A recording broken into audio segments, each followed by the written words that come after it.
Est-ce que vous pouvez nous expliquer votre venue aujourd'hui sur le Tour du Jura?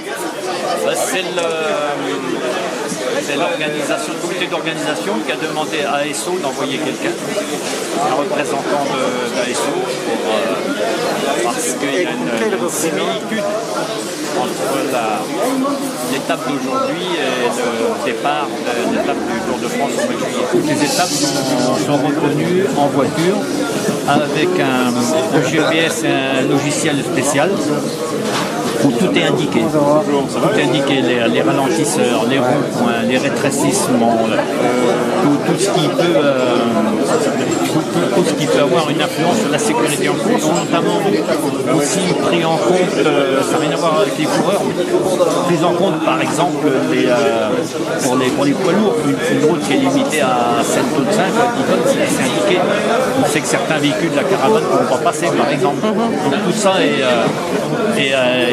noté, répertorié, et après il y a un grand cahier qui est fait, et comme ça permet à la sécurité, par exemple, ce qu'on appelle les drapeaux jaunes, c'est-à-dire les gendarmes qui signalent les dangers, déjà ils savent à l'avance, avant le départ de l'étape, ils savent où est-ce qu'ils devront se positionner.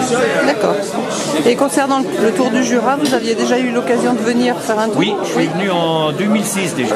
Et j'imagine que c'est une épreuve qui est reconnue justement au niveau des épreuves amateurs. Ce sont des épreuves qui sont indispensables. Il faut les entretenir, il faut en prendre soin, il faut les faire perdurer. Parce que ce sont des épreuves qui permettent de repérer les jeunes coureurs et de pouvoir passer professionnel après.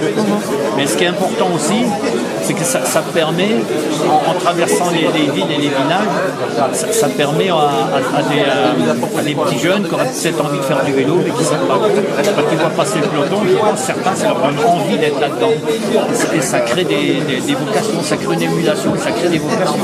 C'est pour ça que ces courses-là, elles sont indispensables, il faut absolument les maintenir.